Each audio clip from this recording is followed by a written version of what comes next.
o servo do Senhor. Glória a Deus, glória a Deus. Boa noite, igreja. Paz esteja com todos. Amém. Vocês estão bem? Amém. Louvado seja Deus. Obrigado, louvor, maravilhoso. Se preparem. Não preparei ainda, irmão. Mas eu ia cantar. Acho que minha voz não está boa ainda. Amém. Amém. Se prepare para vocês voltarem e cantarem mais aí. Amém. Irmãos, pregar muitas vezes não é fácil.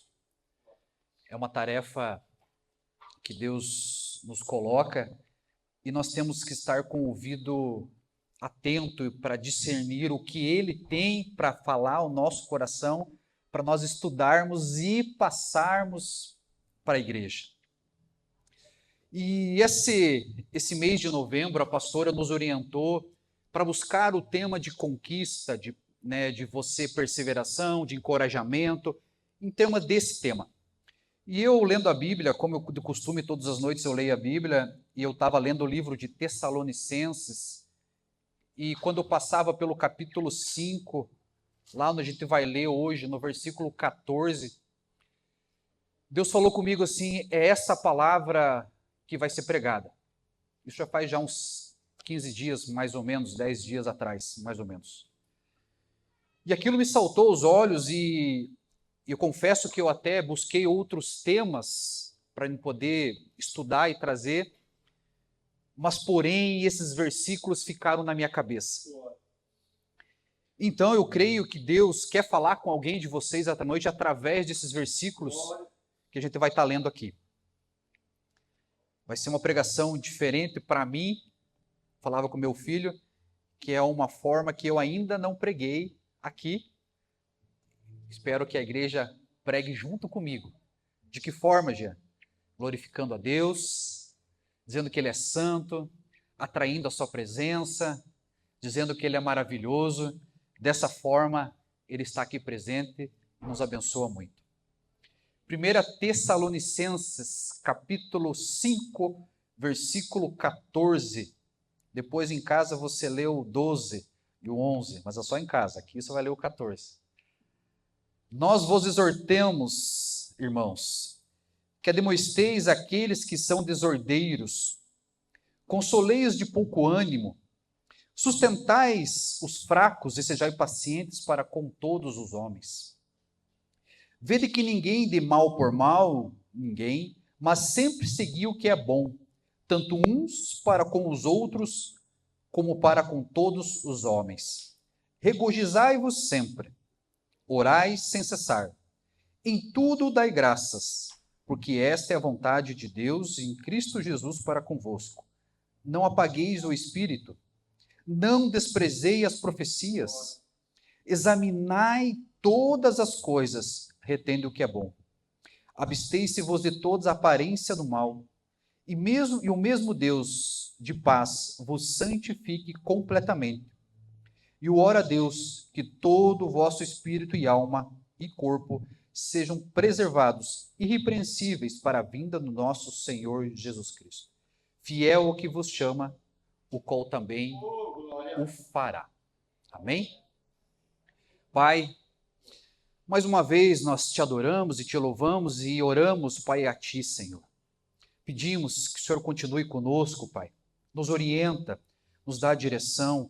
Usa a minha vida nesta noite, Pai, para falar os corações. Dá-nos o entendimento, Senhor Jesus, para que nós possamos compreender, Pai, aquilo que o Senhor quer nos ensinar através dessas Escrituras.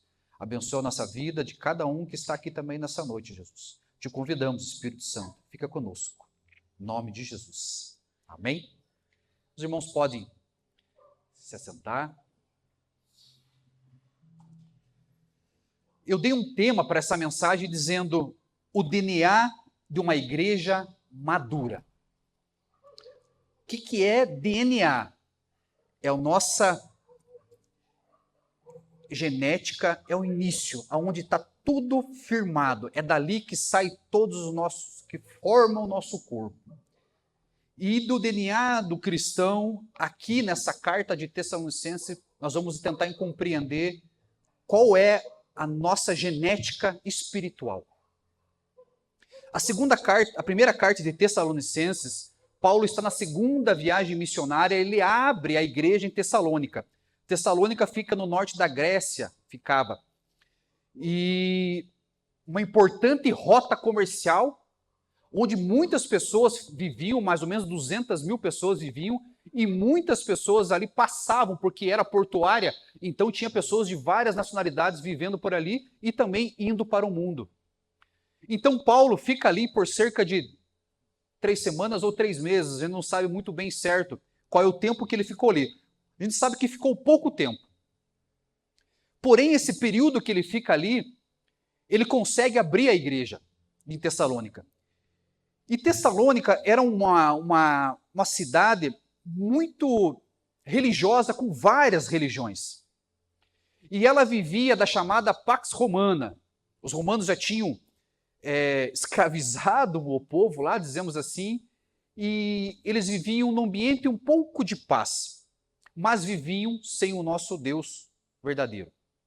Então Paulo começa a pregar nessa cidade e ele começa a anunciar um novo rei, o Rei Jesus, o Rei Salvador.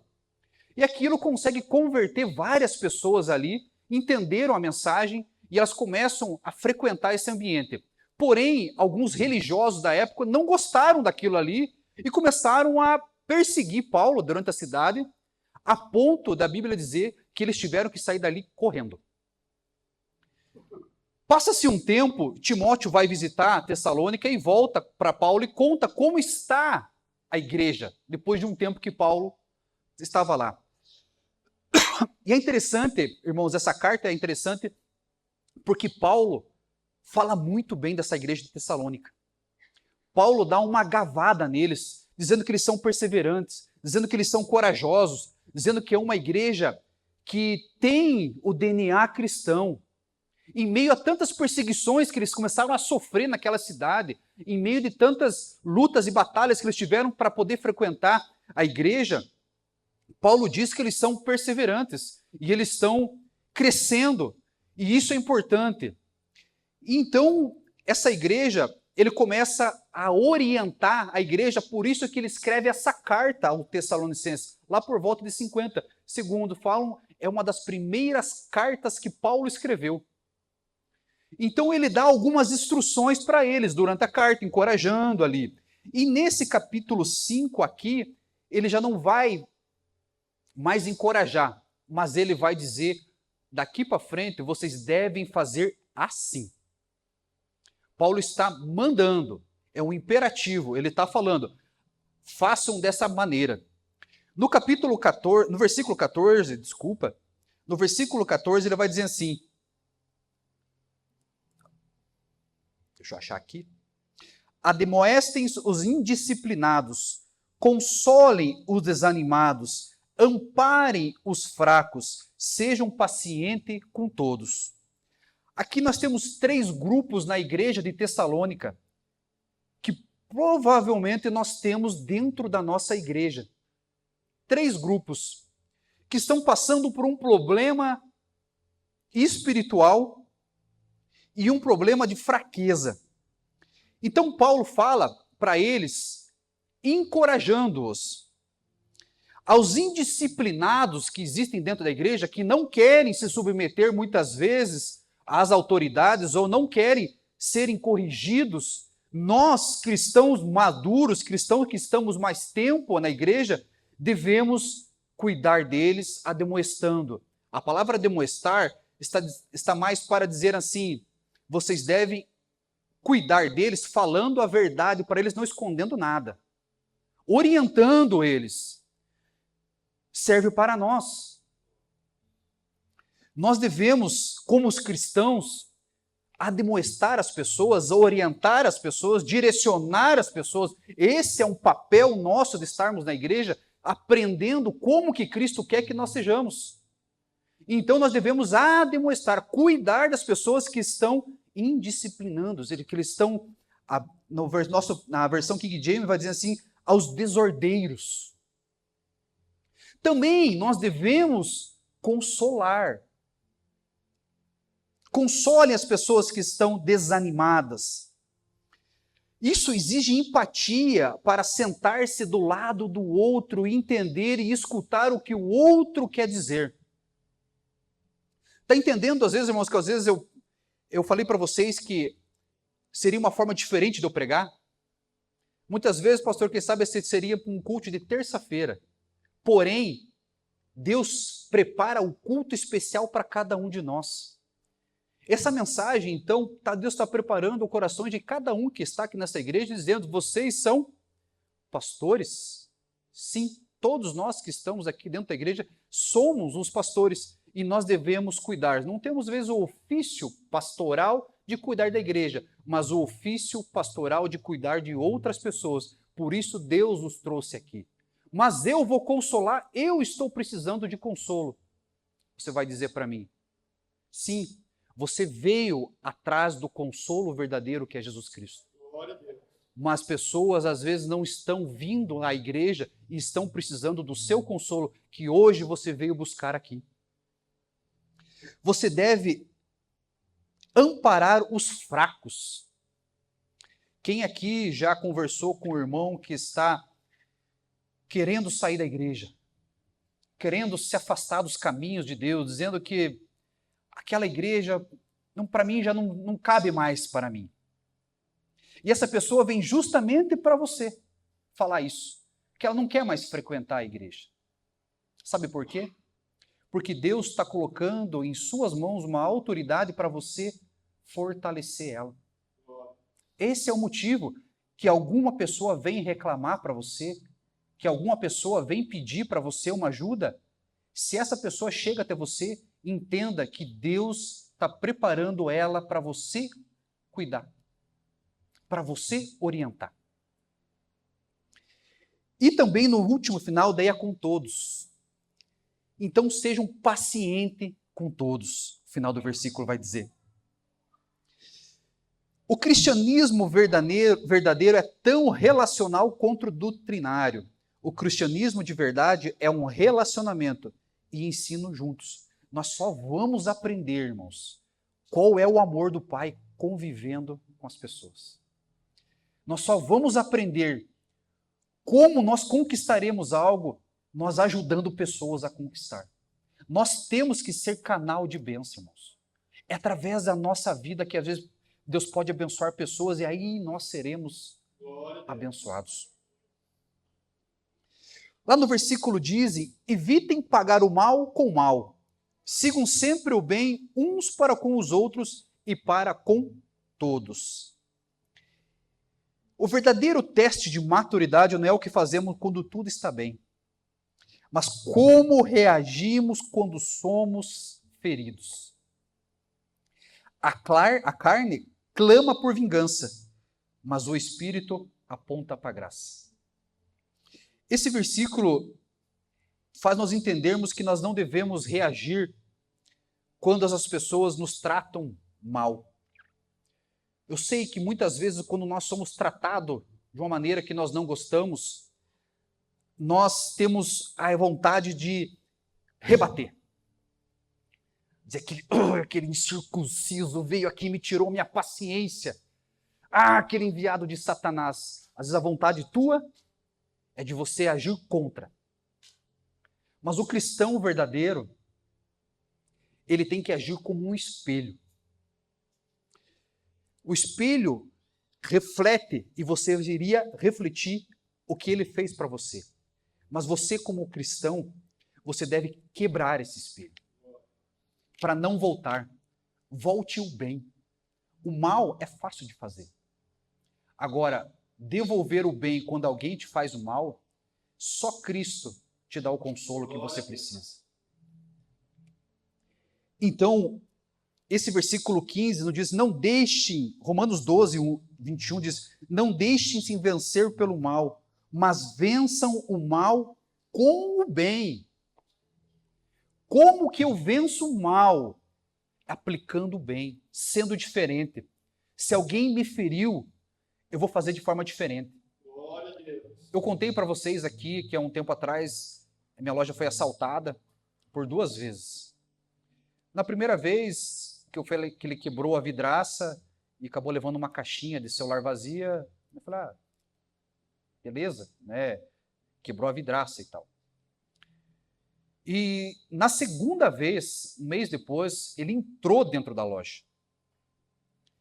E como eu comentei aqui, e volto a falar para vocês, quando as pessoas, né, souberam da situação, vieram até mim e falavam, meu Deus, esse tipo de pessoas tem que morrer.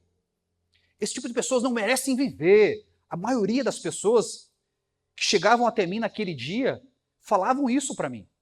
Que eu, né, devia, até pessoas falaram que eu devia incriminar elas, que eu teria a oportunidade de incriminar ele.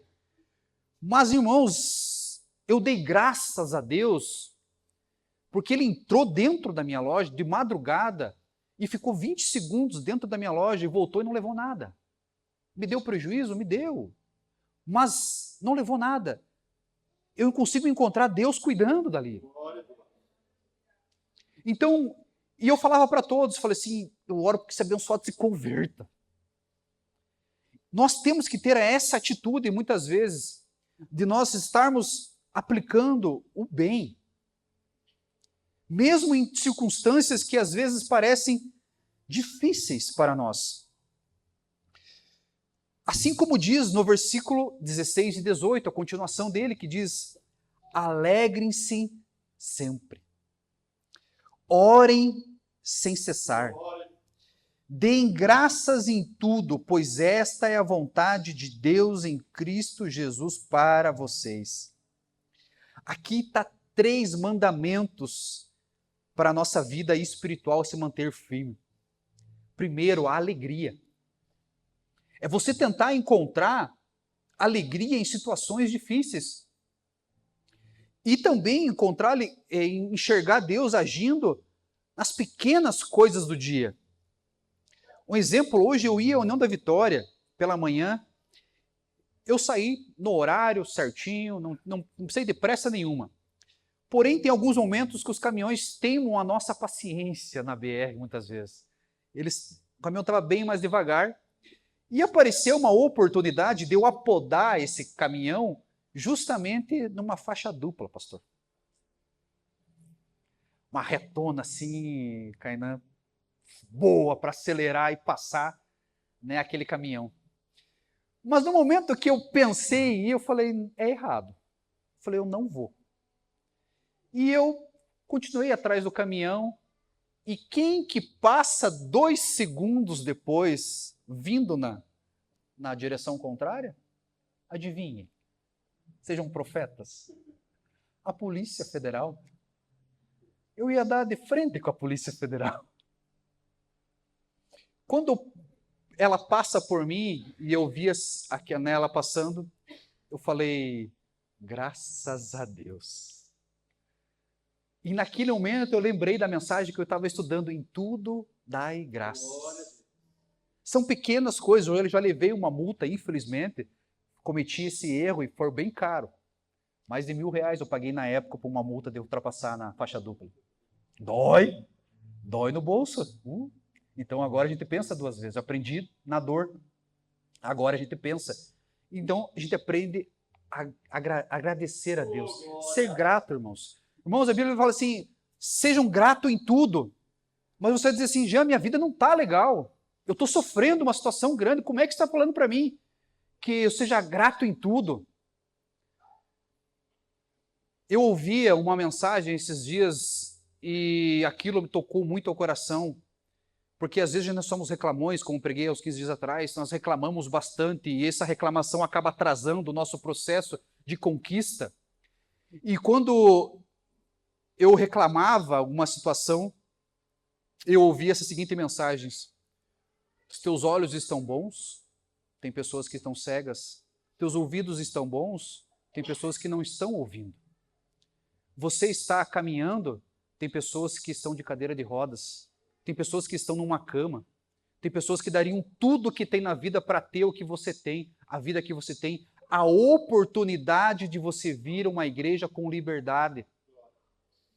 Se você tem acompanhado na Nigéria, mais de 7.000 cristãos, só por dizerem que eles são cristãos, foram mortos esse ano, nos últimos dias.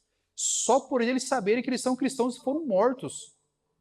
Quantos aqui no Paraná, no Brasil, você soube que foi morto por ser cristão? Nós temos essa liberdade e nós não estamos aprendendo, nós não estamos vivendo essa liberdade que nós temos muitas vezes. Se está muito quente, eu não vou. Se está muito frio, eu não vou. Se está chovendo, eu não vou. Então, nós devemos estar sempre gratos em tudo, orando sem cessar. Você tem que ficar 24 horas orando, sem parar, a Bíblia fala. É isso? Não é isso, irmãos. Orar sem cessar é nós entendermos que nós temos que estar continuamente ligados com o Pai o dia todo. Cada vez que você sai pela manhã da tua casa, que você acorda, que você sai da tua manhã, da tua casa, preste atenção no que eu vou dizer agora. Cada vez que você sai pela manhã da tua casa e você não ora a Deus, você não pede para Deus acompanhar o teu dia, você está sendo acima de Deus, achando que você pode enfrentar aquele dia sem Deus. Preste atenção nisso. Cada vez que você levanta e você não ora, quando você levanta ou sai da tua casa, você está dizendo para Deus, hoje eu não preciso de você, hoje eu vou enfrentar esse dia sozinho. Orar sem cessar é você fazer isso, irmãos, você colocar o teu dia 1 minuto na presença de Deus, dizendo assim, Deus, eu te entrego este dia, faça a tua vontade. É você durante o dia, você está passando situações e você está lembrando de Deus, dizendo, Deus, me ajuda a tomar uma decisão, me ajuda a qual caminho eu devo seguir, me ajuda a ter melhores respostas, melhores perguntas. Sim, irmãos, é ser dependente. Orar sem cessar é que dizer que nós devemos ser dependentes 24 horas de Deus. E por que nós não sermos dependentes 24 horas de quem já nos viu no futuro? Quem já sabe qual o melhor caminho para nós seguirmos? Ele já viu tudo, ele é o princípio e o fim, alfa e ômega. Para que nós não negligenciarmos isso? Martinho Lutero disse isso aqui, ó. Quem não gosta de orar, não aconselho que seja cristão. Quem não gosta de orar, não aconselho que seja cristão. O cristão que só tem a vida externa é frágil. A força espiritual nasce no secreto. A alegria é a atmosfera do céu. Quem a perde, perde o clima da fé. Disso tudo, irmãos, nós vamos agora para o quarto ponto dessa pregação de hoje, que é a sensibilidade ao Espírito. Versículo 19 e o 20 diz assim, ó, não apaguem o Espírito, não desprezem as profecias. Quando eu cheguei na igreja hoje, irmão Serginho, nós estávamos conversando rapidamente ali, e ele lançou uma palavra que na hora confirmou para mim esse versículo. Eu falei, é de Deus.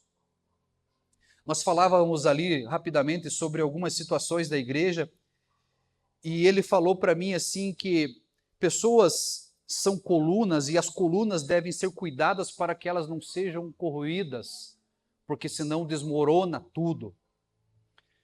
E eu entendi que é esse versículo, não apaguem o Espírito.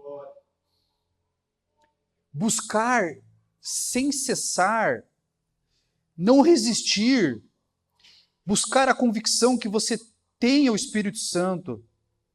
Quando você negligencia isso, que você não quer o Espírito Santo, a sua rotina começa a ficar fraca e vazia. Quando nós não clamamos, que nós cantamos agora aqui, para o Espírito Santo ser o nosso amigo, para o Espírito Santo estar em nós, para ele habitar em nós.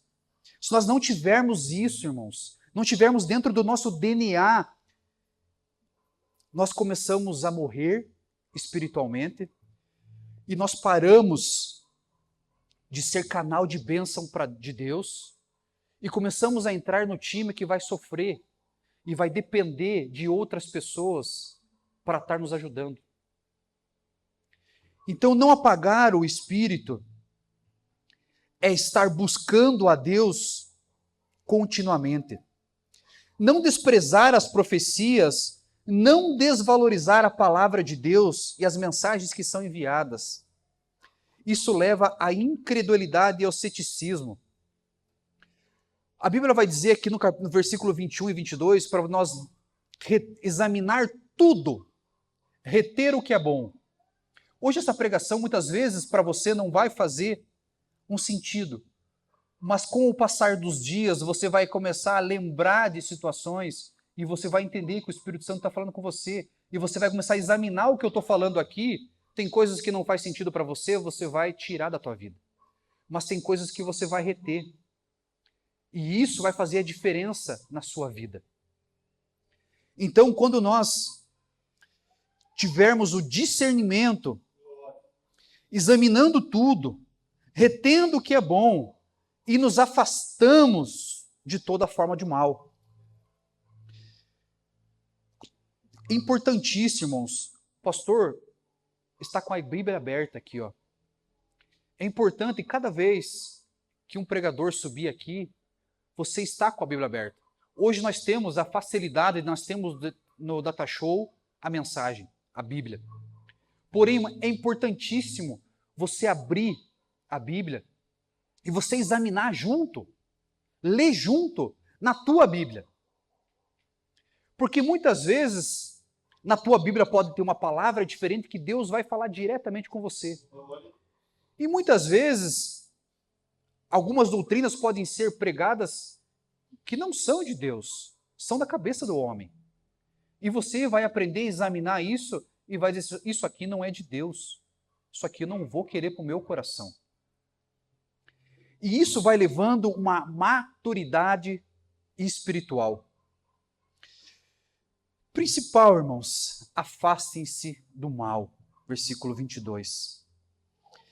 Situações em nossa vida que nos provocam a pecar, situações em nossas vidas que nos levam, muitas vezes, a não agradar a Deus. Essas situações, muitas vezes, que nos levam, são provocadas por nós mesmos.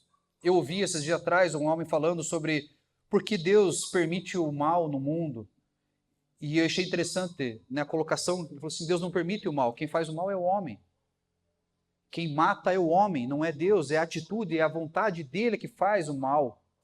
Então, se nós temos alguns ambientes que nós frequentamos que nos vão levar a nós a pecar, nós devemos nos afastar, pedir a Deus para nós tirar daqueles ambientes. Um exemplo, se o homem é viciado em jogatina, foi viciado em jogatina, ele não deve frequentar um lugar que estão jogando. Eu tenho acompanhado ultimamente na minha loja, irmãos, a quantidade de pessoas que estão viciadas nesses jogos online de apostas. Mas é todos os dias pessoas chegando na minha loja com vírus no celular, com problemas no celular, que estão viciadas em apostas. Eu já conheço pessoas que perderam não 1.000, não 5, mas 100, 200, 300 mil reais em apostas. Já parou para pensar, irmãos? Uma cidade pequena que é a nossa, uma pessoa perder 300 mil reais faria diferença para a sua vida, 300 mil reais hoje? E uma pessoa perdeu isso assim. Mas o que ela estava viciada e ela não podia ficar sem o celular. Eu tenho um rapaz na loja que ele é viciado, um cliente, e esses dias atrás ele quebrou o celular por ter perdido. Ele veio desesperado lá porque ele queria um celular urgente, porque ele precisava jogar. Isso já foram vários celulares que aconteceu isso com ele. Então eu tenho acompanhado isso. O que uma pessoa dessa deve fazer? Afastar-se do mal. De que forma? Não uso mais o celular. Se isso faz te pecar, arranca-o, a Bíblia vai dizer. Tira fora da tua vida. Cristianismo bíblico é a mente desperta e um coração inflamado.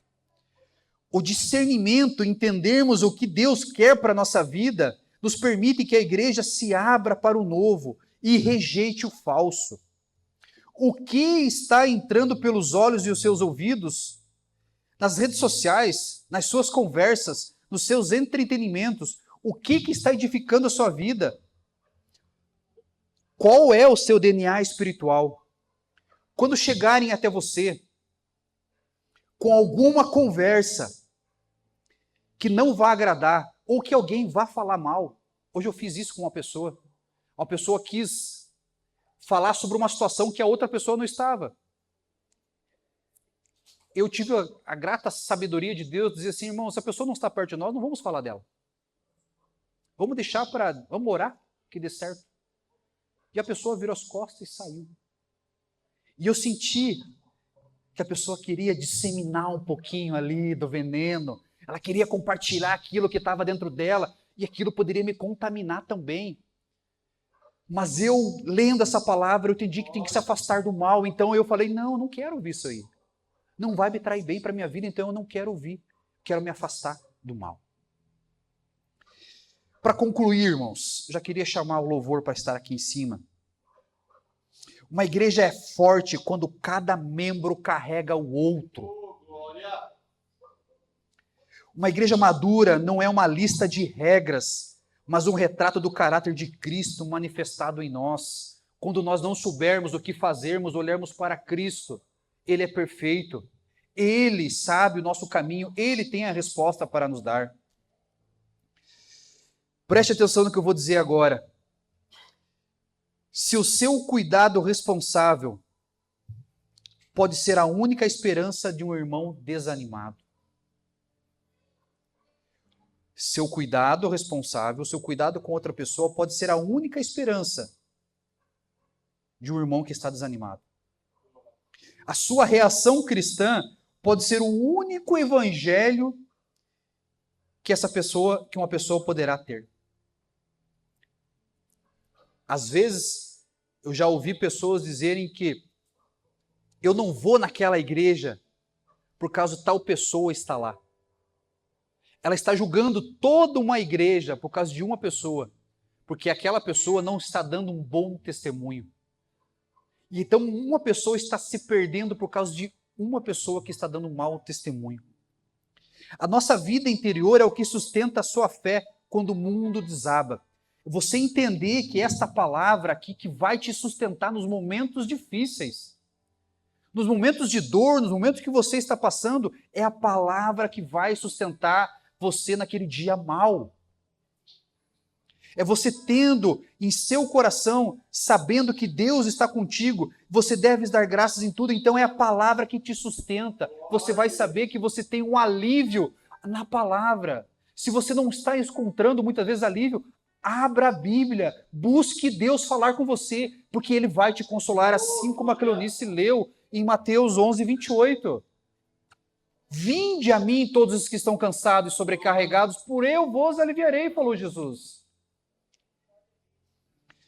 Sua sensibilidade ao Espírito é o que mantém vivo e relevante, e seu discernimento garante que você não se perca no caminho. Fique de pé, irmãos. Pode acontecer com o Espírito Santo. Vamos cuidar, irmãos. Vamos cuidar da nossa vida cristã. Vamos cuidar do nosso DNA cristão.